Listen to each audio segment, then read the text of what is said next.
Bien, voy a compartir con ustedes una palabra que nos va a ayudar mucho a consolidarnos con nuestro Señor Jesucristo. Él dio su vida por nosotros en la cruz del Calvario hace más de 2000 años. Hizo un sacrificio muy grande. Yo pienso que cuando en lo natural una persona hace un sacrificio o se esfuerza por lograr algo, cuida eso que ha logrado a punta de sacrificios. ¿Verdad que sí? Pues Jesús hizo el sacrificio más grande que ninguna persona pudo haber hecho por nosotros. Y por ende, Él también cuida que el fruto de ese sacrificio, que es la salvación nuestra, no se pierda. Y es por eso que muchas veces envía su presencia para tocarnos, para decirme: hey, yo estoy aquí presente, no me he ido, yo te tengo en cuenta, yo te sostengo. Y muchas veces nos exhorta, como el padre exhorta al hijo que se está portando mal, con el fin de encarrilarlo en el camino para que no se pierda. O sea, Dios, además del sacrificio de Jesús que hizo para salvarnos, puede hacer cosas mucho mayores. Bueno, no puede haber otra cosa mayor que el sacrificio de Jesús, pero lo que le quiero decir es que Dios podrá hacer cualquier otra cosa con el fin de mantenernos firmes en sus caminos. ¿Sí o no? Perdón, porque Dios es un Padre amoroso y un Padre con responsabilidad, un Padre que ama, un Padre que está dispuesto a que sus hijos no se salgan de su cobertura, porque cuando el hijo se sale de la cobertura del Padre pierde todo, y cuando un creyente se sale de la cobertura de Dios pierde todo también, ¿verdad? Y una de las cosas que Dios usa para consolidarnos y mantenernos firmes en sus caminos es la palabra de Dios. Amén. Dios obra por su palabra, o sea, por la Biblia. Y cuando nosotros escuchamos el mensaje de la palabra de Dios, no solamente leemos la Biblia, sino que escuchamos el mensaje de la palabra de Dios, de repente se nos abren nuestros sentidos espirituales, y como hay un capítulo, un versículo, y usted está viendo que lo que estoy enseñando es verdad, usted dice: es verdad, me estoy equivocando, estoy caminando mal, tengo que corregirme, etcétera, etcétera, y se vuelve a Dios y Dios se vuelve a usted. Por eso Dios dice: volveos a mí para yo volverme a ustedes. O sea, Dios dice: bueno, está de espalda de mí, vuélvete a mí para yo poder bendecirte. Gloria al Señor. Abra la Biblia en Primera de Pedro, en el capítulo 2. Si alguien puede ayudar aquí a las amigas, por favor, con la Biblia. Se puede quedar ahí cerquita. Primera de Pedro, capítulo 2, dice: desechando, como esperemos que encuentren. ¿Cómo dice? Desechando pues toda malicia, todo engaño, hipocresía. Capítulo 2, verso 1. Primera de Pedro, capítulo 2, versículo 1.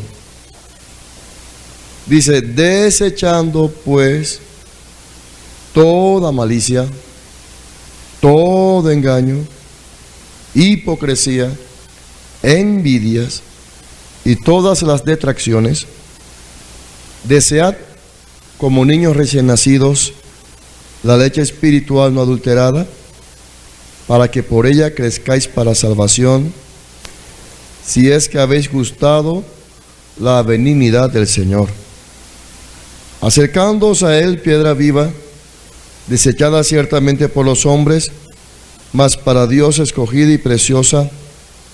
Vosotros también, como piedras vivas, sed edificados como casa espiritual y sacerdocio santo, para ofrecer sacrificios espirituales aceptables a Dios por medio de Jesucristo. Levante sus manos conmigo y ore conmigo. Diga conmigo: Señor Jesús, ten misericordia de mí. Yo quiero que a través de tu palabra me corrijas, me ayudes, me fortalezcas y me consolides en tus caminos. Yo acepto con humildad tu palabra que quieras hablarme en esta hora. Amén. Bien. En alguna oportunidad ya yo les he enseñado esta palabra, pero en un aspecto. Y yo quiero ampliar esta enseñanza, a la cual yo he llamado el retroceso. Diga conmigo, retroceso. La palabra retroceso es retraso, ¿sí o no? Y de acuerdo a la definición de lo que es retraso, encontramos que es la acción y efecto de retroceder. Usted sabe muy bien que una acción produce un efecto, ¿verdad que sí? Si usted pone las fichas de dominó así paraditas, o pone lo que ponga, ¿no? Cuando empuja la primera ficha, la segunda se cae, la tercera, la cuarta, y para de contar, se caen todas. ¿Por qué? Porque la primera tuvo una acción y el resto empieza a sufrir el efecto de esa acción. Cuando nosotros retrocedemos en cualquiera de las áreas de nuestra vida, por ejemplo, que alguien está estudiando una carrera profesional y de repente para ese estudio, esa persona no solamente está retrocediendo, sino que está también, fíjese bien, obstaculizando un proceso. Ahora, hay momentos en que Dios nos dice: detente, para, no sigas. Ese es Dios, ese es Dios. Y uno tiene que pararse y detenerse. Hay la historia de un hombre llamado Balaam, el cual por dinero quiso maldecir al pueblo hebreo.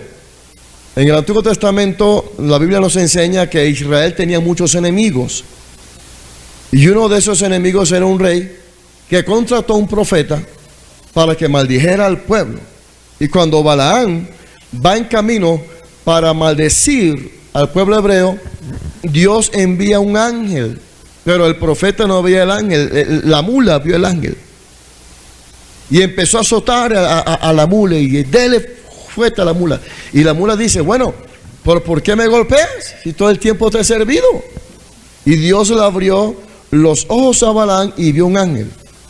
O sea, Dios le envió un ángel para oponérsele al camino de Balaam para que no maldijera al pueblo. O sea, Dios siempre, cuando nosotros andamos mal, cuando nos queremos desviar del plan de Dios, Dios siempre nos va a poner obstáculos. ¿Por qué? Porque no es la voluntad de Dios que nosotros retrocedamos. ¿Verdad que sí? No es la voluntad de Dios que si usted tiene mucha fe, de repente usted se sienta como una persona que no sabe lo que es fe. No es la voluntad de Dios que si usted está avanzando en el conocimiento de la palabra, en el conocimiento del Señor, de repente se embrutezca.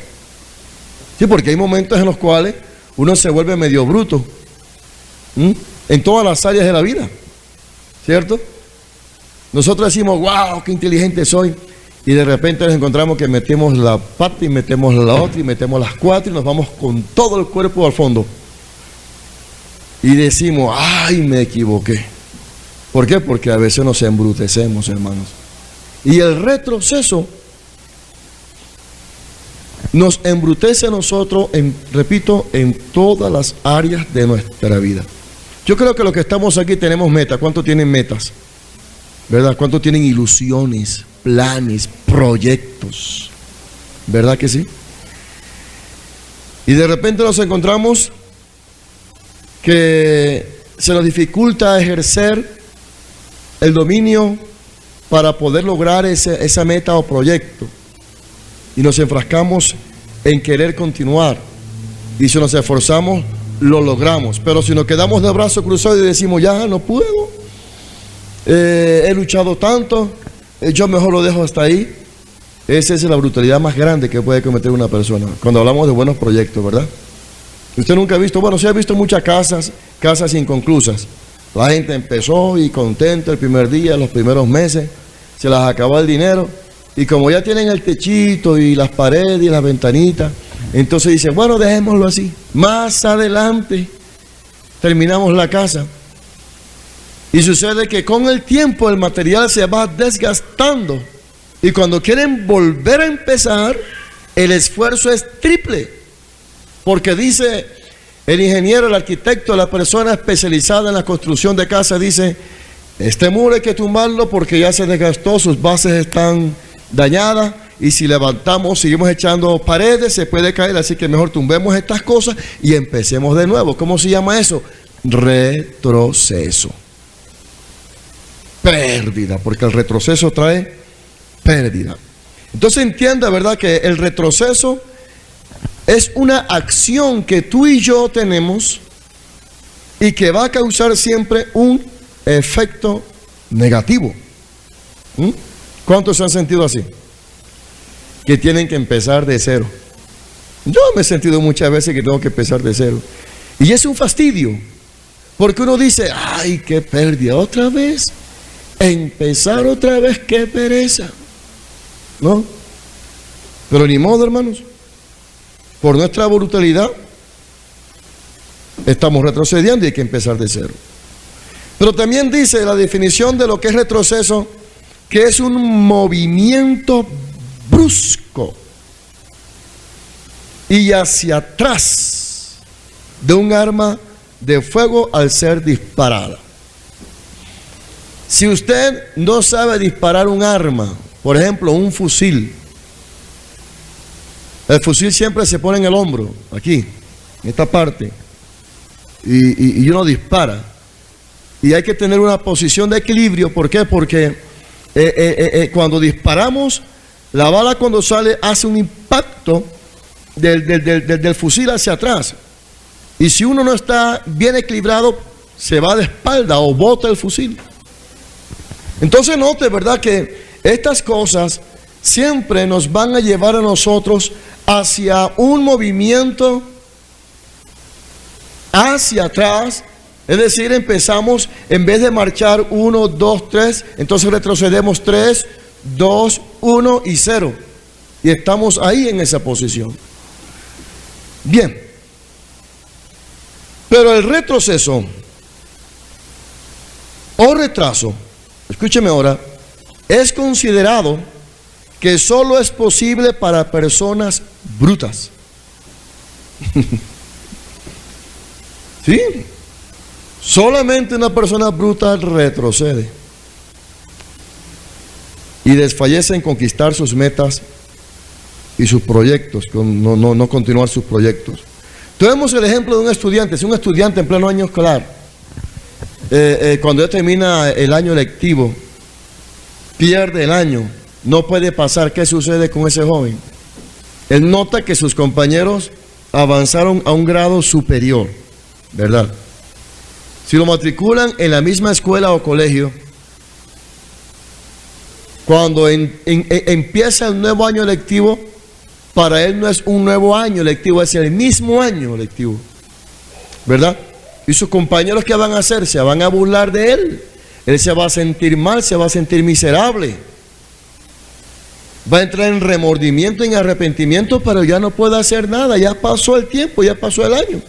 Por eso el tiempo, dice la Biblia, hay que aprovecharlo al máximo. Amén, hermanos. Ok, como toda verdad es paralela, igual sucede en el mundo espiritual. En nosotros sucede lo mismo. Yo quiero que vayas conmigo a Hebreos capítulo 10, verso 35 al 39. Hebreos capítulo 10, verso 35 al 39. Mira cómo dice la Biblia. Hebreos está unas páginas hacia atrás. Encuentra Hebreos, ¿ya? Dice, no perdáis pues vuestra confianza. ¿Cómo dice? Que tiene grande galardón. Porque es necesaria la paciencia para que, habiendo hecho la voluntad de Dios, obtengáis la promesa. Porque aún un poquito, y el que ha de venir vendrá y no tardará. Mas el justo vivirá por fe. Oído. Y si retrocediere, ¿cómo dice? No agradará mi alma, dice el Señor. Pero nosotros no somos de los que retroceden para perdición, sino de los que tienen fe para preservación del alma. Hay algunas cosas aquí en este versículo que nos va a ayudar a comprender mucho mejor este aspecto del retroceso. Dice, no perdáis pues vuestra confianza. Cuando usted inicia un proyecto, usted lo inicia porque tiene confianza en terminarlo, ¿verdad? Usted hace un cálculo. Volvamos al ejemplo de la casa. Le dice el arquitecto, mire señora o señor, para terminar esta casa con todos sus acabados y que quede bien fina, usted necesita mínimo unos $5,000. Como para exagerar un poquito, $6,000. Dice, wow, qué cantidad de plata. Pero nada más tengo 3,000. Bueno, empecemos el trabajo. Y usted dice, listo. ¿Qué hace usted para terminar? Se esfuerza, trabaja. De repente hace un préstamo en el banco, ¿sí o no? Y usted dice, listo, arquitecto, tengo los otros 3,000. Usted tiene que confianza, ¿verdad? Y usted se para y ve trabajando a los obreros, ve al arquitecto tomando medidas y todo lo demás. Y van 2 meses, 3 meses. Y pongamos que el arquitecto dice, en un año le termino la casa. Van 4 meses, 5 meses, 6 meses, 7 meses. Pero usted tiene la confianza que a los 12 meses su casa está terminada y bien acabada y usted se puede mudar a su nueva casa. Usted tiene esa confianza. El galardón es que usted adquirió la casa por la confianza en que usted tenía el dinero, las finanzas para terminar ese proyecto. ¿Verdad que sí? En el mundo espiritual es de esta manera. Hay cosas, escúcheme con atención, que van a venir a su vida para apartarlo del propósito con el cual Dios lo llamó a usted a la salvación. Porque cuando Dios nos llama a nosotros a la salvación, Dios tiene un plan, Dios tiene un propósito. ¿Verdad que sí? Empezamos por recibir a Cristo como nuestro Señor y como nuestro Salvador. Ahí caminamos unos cuantos meses, unos cuantos años, y conforme vamos avanzando encontramos que Dios me salvó a mí para algo grande. Por ejemplo, yo conocí al Señor hace unos 27 años atrás. Cuando conocí al Señor, la primera vez, los primeros meses, los primeros días, yo llegaba a la iglesia, hermano, con una Biblia más grande que un blog. Una Biblia católica bien grande. Yo caminaba calles, iba con esa Biblia bajo el brazo. Feliz y contento de la vida porque iba a la iglesia a congregarme, a recibir la palabra. A los 6 meses recuerdo que nació en mí el deseo de servirle a Dios. Le dije a mi pastor, yo quiero servirle al Señor. No tenía todavía la habilidad de predicar la palabra, ni siquiera de orar por otras personas. Pero yo me puse a orar, a ayunar, y recuerdo que en una madrugada, como a las 4:30, yo doblé mis rodillas y empecé a hablar con el Señor, y la presencia de Dios vino a esa habitación, y recuerdo que mis 2 manos yo las tenía así. Yo sentí un peso que bajaba mi mano, y sentí que con esta mano agarraba otra. O sea, la mano izquierda se me bajó del peso y con esta agarré. Pero yo tuve una visión que me habían puesto una Biblia en esta mano. Yo sentí literalmente que la mano se me bajó por el peso. Y sentí literalmente que agarré una espada, porque yo vi en visión la espada. Yo no entendía nada. Ese día el Señor me bautizó en el Espíritu Santo y empecé a hablar en lenguas. Conversé con mi pastor y le dije, pastor, me pasó esto y esto. Ese señor me dijo, bueno, al menos Dios te está tocando y Dios te está llamando a hacer algo grande. Yo tampoco entendía. Pero a medida que iba pasando el tiempo, cuando prediqué la primera vez, vi a mi pastor, yo estaba predicando y vi a mi pastor así sentado, y él estaba con las manos así entre las rodillas, orando. Me imagino que estaba diciendo, Señor, usa, Ariel, úsalo. ¿Verdad? Cuando terminé, él me felicita y me dice, ¿sabe qué? Noto que tienes una habilidad para hablar. Después tuve una revelación de la palabra en Ezequiel capítulo 3, donde el Señor me llama Y yo pensaba que ella era evangelista porque ese era mi querer. Cuando el pastor lee la Biblia me dice, no, tú no eres evangelista, Dios te está llamando a que tú le prediques eso al pueblo de Dios, a la gente que conoce la palabra. Y más adelante fui creciendo y creciendo y creciendo, y ya encontré que el propósito de Dios cuando me llamó era que yo le sirviera en el ministerio como pastor. Y después me capacitó como maestro de la palabra, que es donde fluyo mejor. O sea, yo descubrí mi propósito a medida que iba caminando en las cosas de Dios. Por supuesto que vinieron a mi vida tentaciones, problemas, vinieron a mi vida momentos en los cuales no quería continuar, frialdad espiritual, vinieron ofertas de otras cosas, pero gracias a Dios el Señor me sostuvo. Entiéndame, porque Dios es fiel. Y cuando Dios llama a alguien en su fidelidad, aunque nosotros retrocedamos, aunque nos estanquemos, aunque nosotros de repente nos desviemos, Dios en su fidelidad envía su presencia, su espíritu, su palabra, para volvernos a encaminar en el propósito que Él trazó para nosotros desde antes de la fundación del mundo. Es tremendo, Dios es bueno. Dios es bueno. Por eso, hermanos, cuando vengan a su vida momentos de frialdad espiritual, de flaqueza, de tentaciones, de volverse nuevamente al mundo a pecar, o de repente lleguen a su vida esos momentos en los cuales usted no quiere ni siquiera orar, no quiere saber nada de la Biblia, nada del Señor. Dice la Biblia, no perdamos nuestra confianza, que tiene grande galardón. Pero para poder recibir ese galardón, nosotros tenemos que tener ¿qué? Paciencia. Es necesaria la paciencia, porque en la paciencia, oído esto, Dios nos da la capacidad de padecer o soportar algo sin alterarse. O sea, la definición de paciencia es esta, oído. Tener la capacidad de padecer o soportar algo sin alterarse. Esa es la definición de paciencia. ¿Cuántos de ustedes, cónchale, ya están hasta aquí? Están así como las caricaturas, echando humito.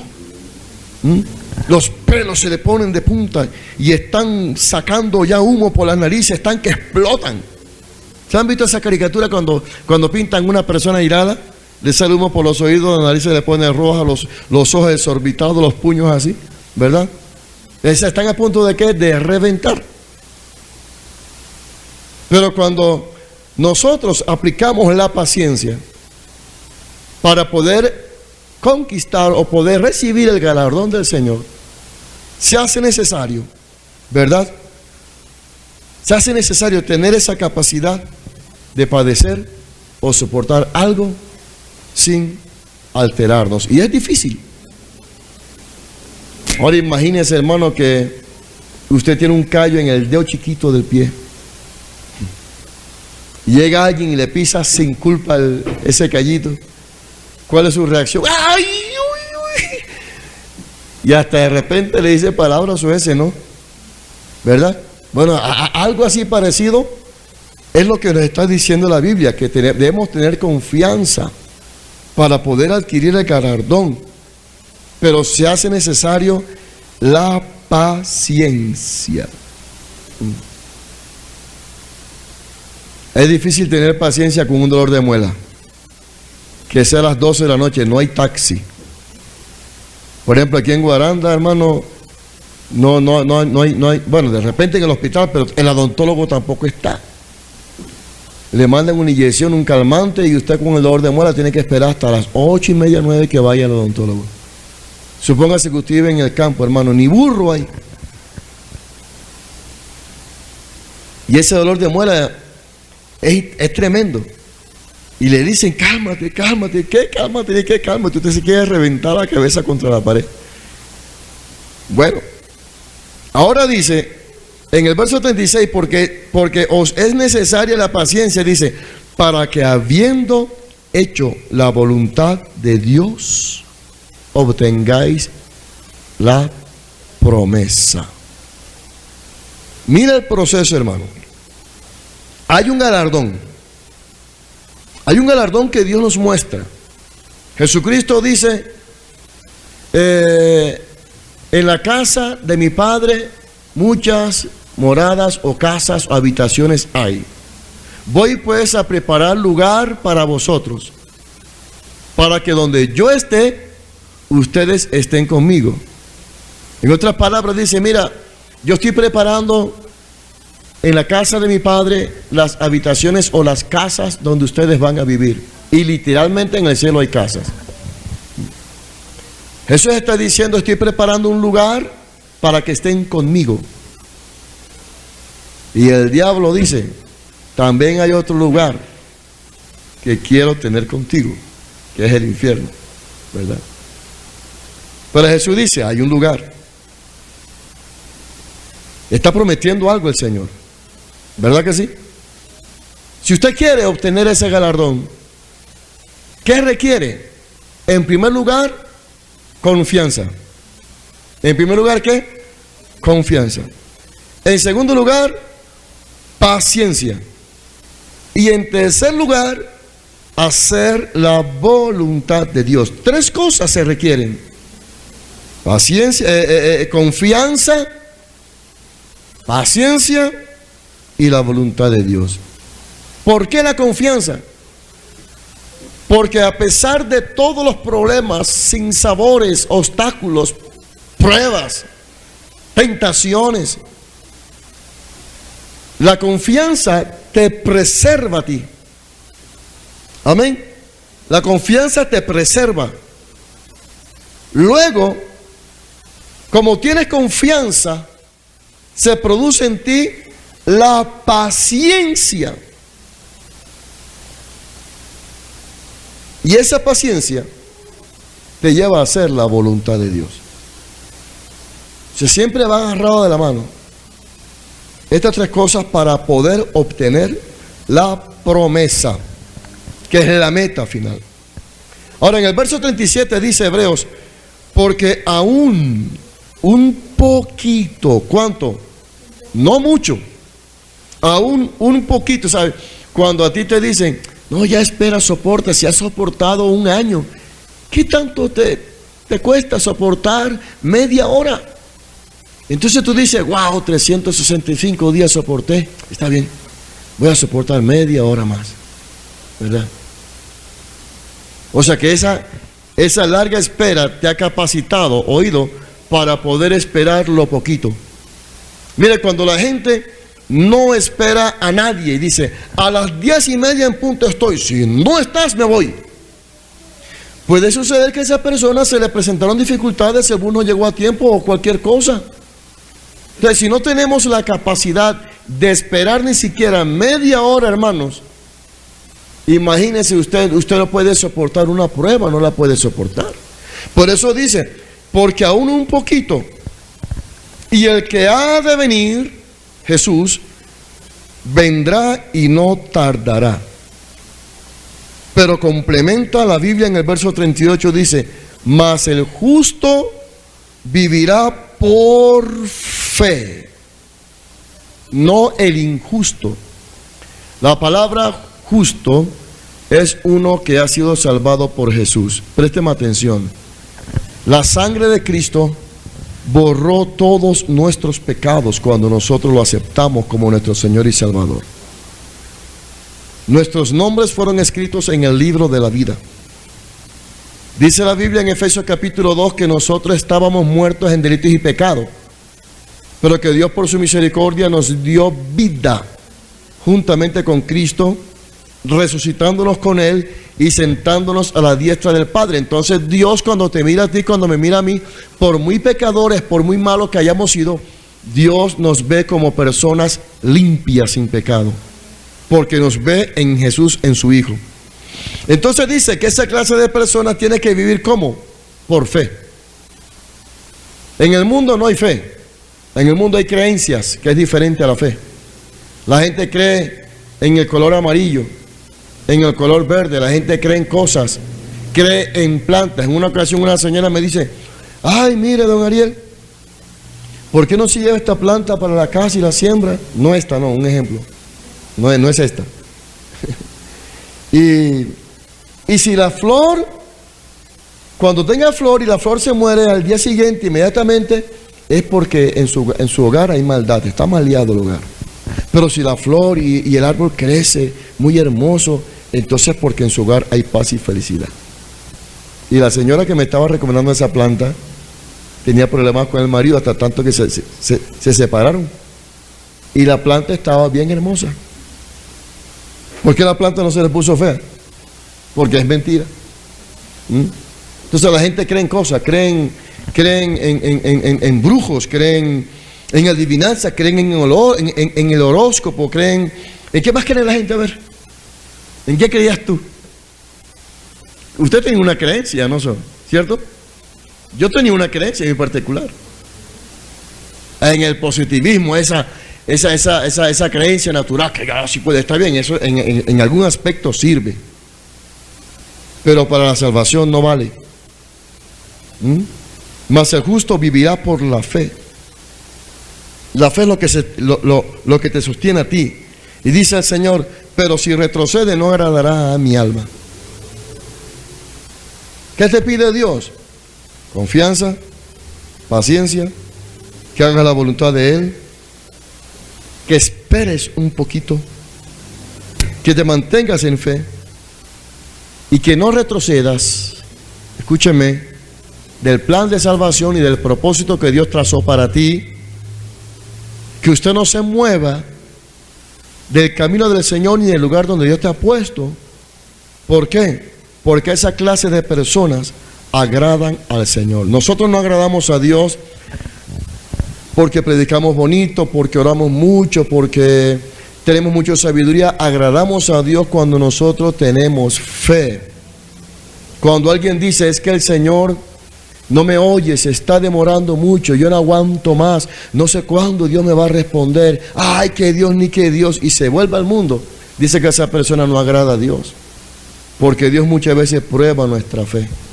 Y en esa prueba, en ese momento de sufrimiento, nosotros debemos tener la capacidad de padecer, soportar o esperar algo sin alterarnos. Amén. Gloria al nombre del Señor. Dan gloria a Dios. Ok.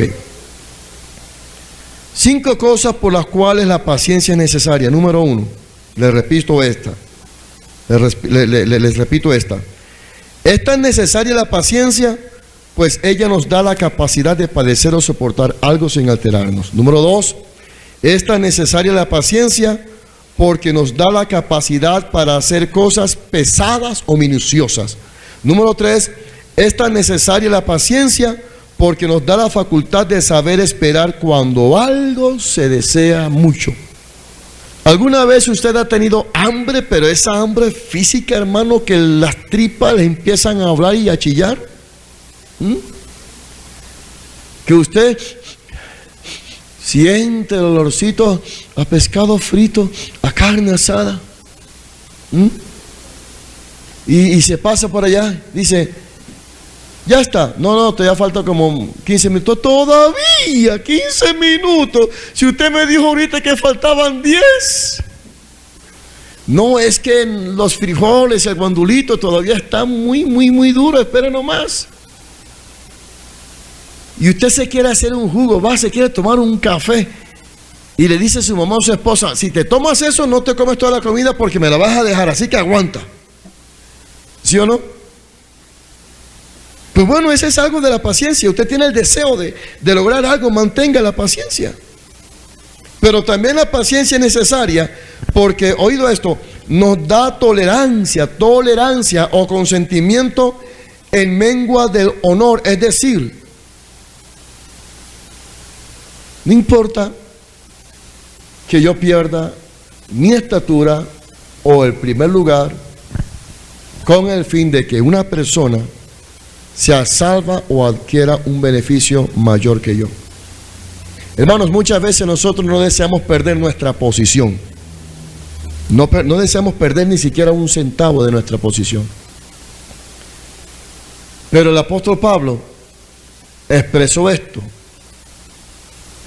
Él miró todo lo que era como basura con el fin de seguir al blanco.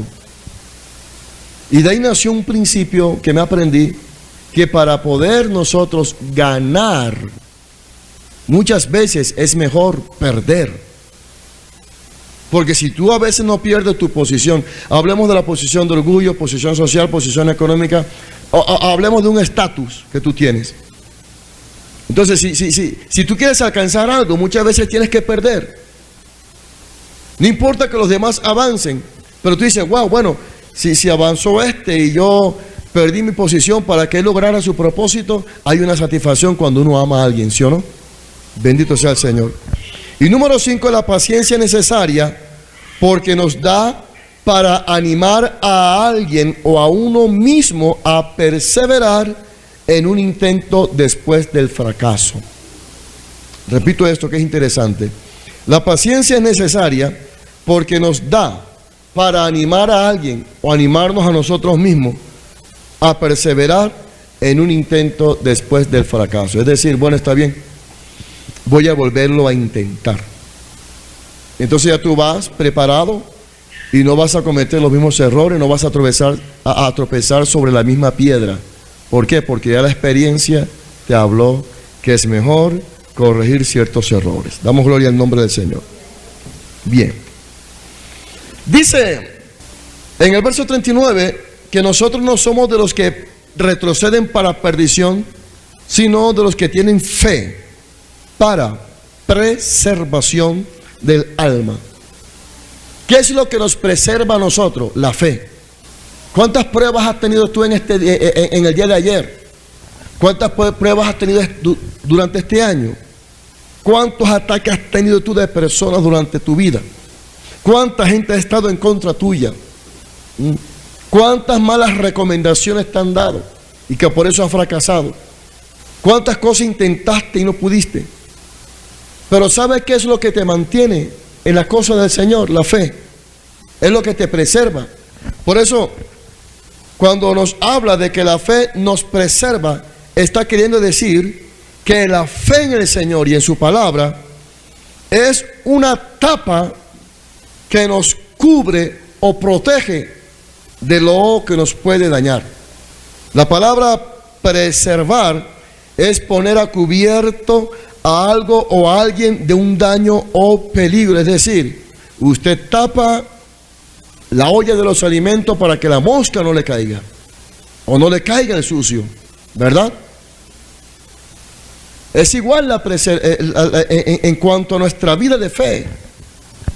Muchas cosas, repito, vienen a robar la salvación. Acuérdense que Jesucristo dice que el sembrador salió a sembrar. La semilla cayó junto al camino, y cuando habla de la semilla junto al camino dice que vienen las aves y se la comieron, pero está hablando del malo, del diablo, de los demonios que se comen la palabra. O sea, te roban la esperanza, porque lo que te da esperanza es la palabra de Dios. Pero si tú tienes fe en esa palabra, esa misma fe te preserva para que la palabra no sea robada, ni tu salvación sea quebrantada. No importa lo que venga, no importa las dificultades, no importa los sinsabores, las pruebas, lo interesante, lo importante, hermano, es que nosotros nos mantenemos en victoria gracias a la fe que Dios ha derramado en nuestro corazón por su Espíritu Santo. ¿Cuántos dan gloria a Jesucristo? Bien, continuemos, hermanos. En Hebreos capítulo 10, capítulo 10, verso 35 al verso 39. Hebreos capítulo 10, verso 35. Yo voy a leer esto, ese mismo versículo, pero quiero que lo lean en otra versión. Dice: tenemos mucho que decir sobre este asunto, pero es difícil explicarlo porque ustedes son lentos para entender. Al cabo de un tiempo ustedes ya deberían ser maestros, En cambio, necesitan que se les explique de nuevo las cosas más sencillas de las enseñanzas de Dios.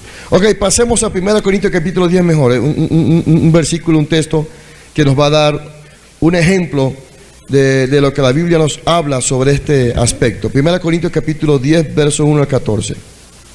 Un ejemplo de lo que es la perseverancia. 1 Corintios capítulo 10, verso 1 al 14. 1 Corintios capítulo 10, verso 1 al 14. Voy a leerla en la versión de la Biblia de estudio Dios habla hoy. Dice así: no quiero, hermanos, que olviden que nuestros antepasados estuvieron todos bajo aquella nube y que todos atravesaron el mar.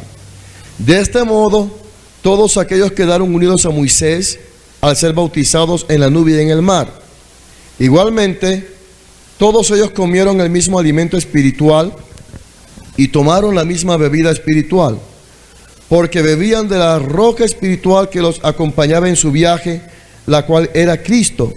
Sin embargo, la mayoría de ellos no agradó a Dios. ¿Qué pasó con ellos? No agradaron a Dios. Y por no agradar a Dios, sus cuerpos quedaron tendidos en el desierto. Todo esto sucedió como un ejemplo para nosotros, para que no deseemos lo malo como ellos lo desearon.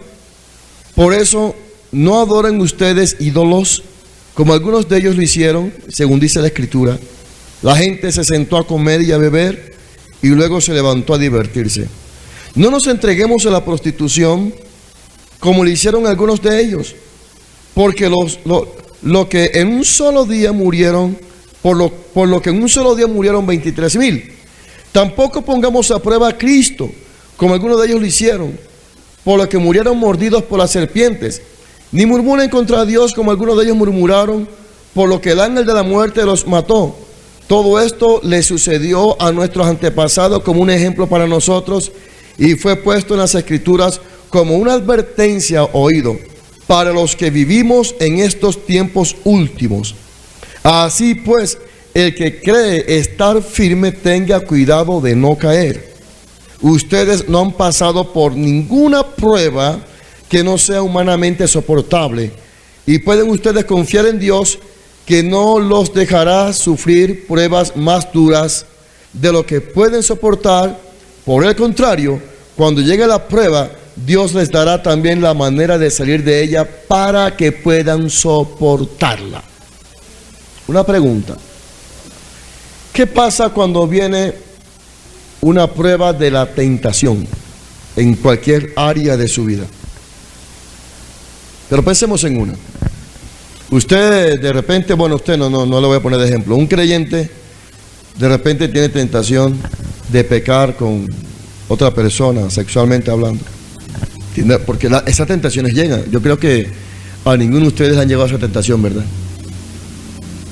Ninguno de ustedes son tentados.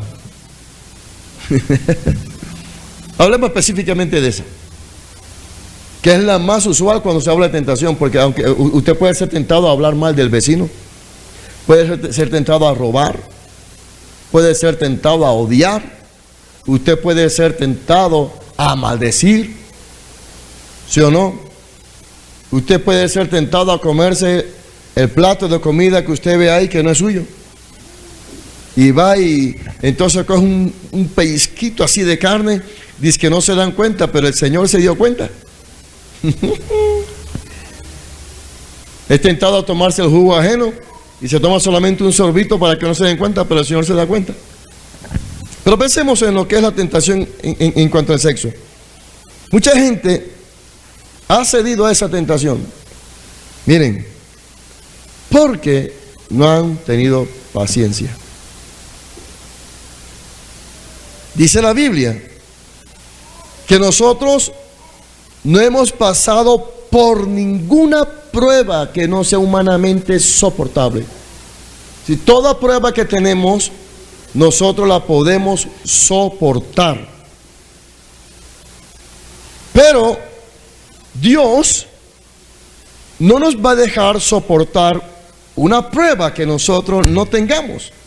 Es ahí que nosotros no podamos soportar. Es ahí cuando Dios entonces envía la salida para esa prueba.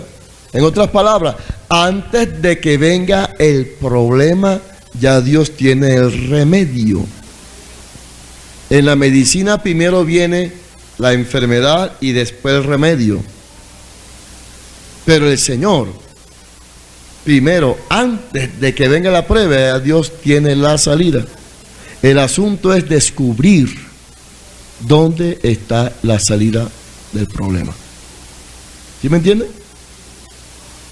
Gracias a Dios ya descubrieron, después que hubo esa pandemia tremenda, descubrieron la vacuna para la gripe porcina.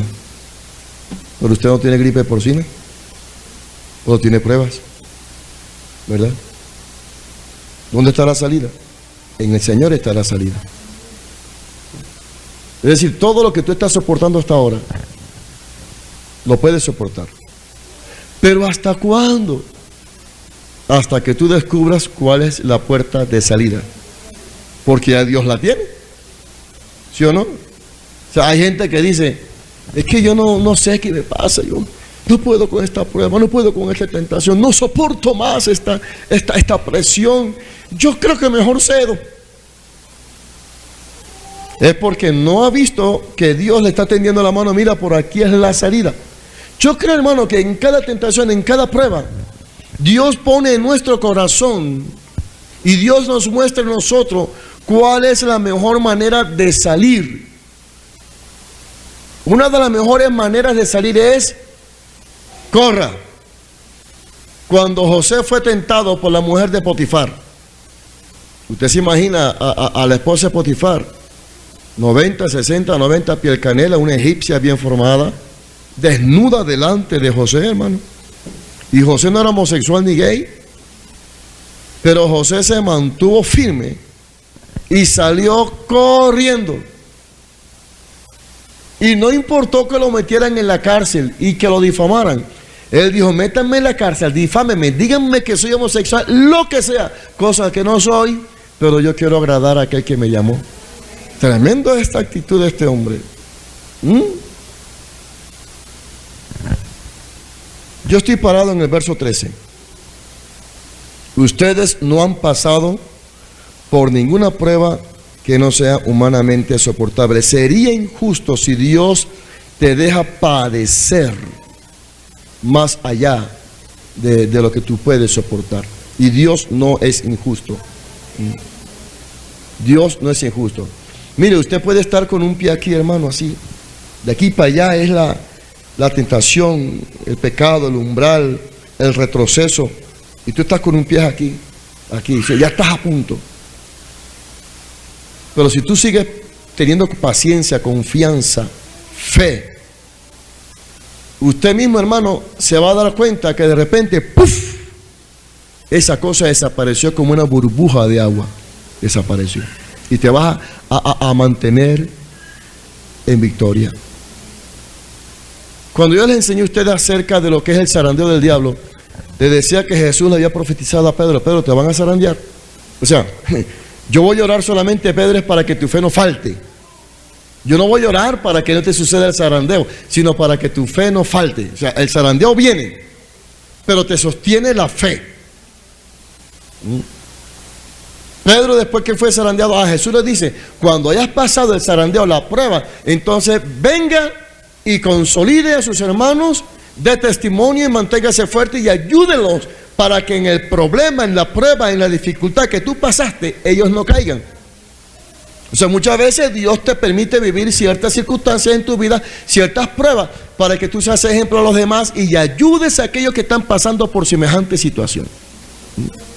De repente, no sé si alguien ha pasado, tiene problemas y dice, ¿sabe qué? A mí me pasó lo mismo. Y se sientan como amigos, pero ¿sabe? Yo, gracias a Dios, logré vencer ese proceso porque encontré una mano ayuda. Mi mamá era mi ayuda, le comenté todo a mi mamá y yo le decía, mami, pero es que yo lo amo, yo lo quiero y yo me quiero ir con él. Y mi mamá decía, mi hija, no te conviene ese muchacho, o mi hijo, no te conviene esa muchacha. Y yo en verdad, yo veía que sí, que no me convenía. Pero yo lo amaba, mi corazón se inclinaba hacia él, pero escuchaba la voz de mi mamá y mi mamá me mostraba un retrato futuro Y yo preferí llorar y mantenerme hasta que lo saqué de mi corazón. Y aquí estoy. ¿A alguien le ha pasado eso? A ninguno de ustedes le ha pasado eso, ¿verdad? Pero eso pasa. No es coincidencia, eso pasa. Permítame unos 10 minuticos y terminamos aquí. En el versículo 1 de 1 Corintios 10, dice el apóstol Pablo: no quiero, hermanos que olviden que nuestros antepasados estuvieron todos bajo aquella nube. La nube era la Shekinah, la gloria, la presencia de Dios. Que todos atravesaron el mar Rojo. De ese modo todos quedaron unidos a Moisés al ser bautizados en la nube y en el mar. Igualmente todos los antepasados comieron el mismo alimento espiritual y tomaron la misma bebida espiritual, porque bebían de la roca espiritual que los acompañaba en su viaje, la cual era Cristo. Es decir, que todo lo que ustedes están disfrutando hoy, la nube, la presencia de Dios, el alimento espiritual, todos los antepasados lo vivieron. Pero hay una gran diferencia. La diferencia es que los antepasados no agradaron a Dios, y por no agradar a Dios, entonces murieron en el desierto. Además de eso, dice, todo lo que pasó con ellos es un ejemplo para ustedes, para que no pasen. En otras palabras, mi hermano, si usted sabe de alguien que ha retrocedido y se ha estrellado, esa persona es un retrato para ti. La madre usualmente le dice a la joven: ¿te das cuenta? Tu amiga, sinforosa, tu amiga esa, se fue con aquel muchacho. ¿Y cómo está ahora? Mal, embarazada, y el tipo llega borracho, le golpea. ¿Tú quieres que te pase lo mismo? O sea que sinforosa es un retrato para ese joven. Dile que está a tu lado: mira el retrato de sinforosa, dile. ¿Qué me regala agüita, hermano? Gloria al Señor. Entonces, lo que había pasado a los antiguos era un claro ejemplo de lo que le podía pasar en el presente a los judíos que habían quedado después de ese tremendo desastre.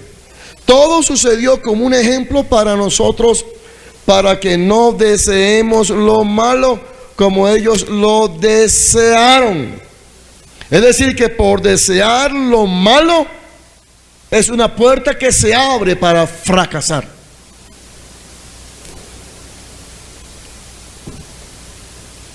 Es imposible que nosotros pasemos por una vitrina y veamos un buen traje y nosotros no nos quedemos a observar qué hermoso traje. ¿Cuánto quisiera tenerlo yo? Entre preguntas, ¿cuánto cuesta? $10,000. Es imposible para comprarlo. ¿Verdad que sí?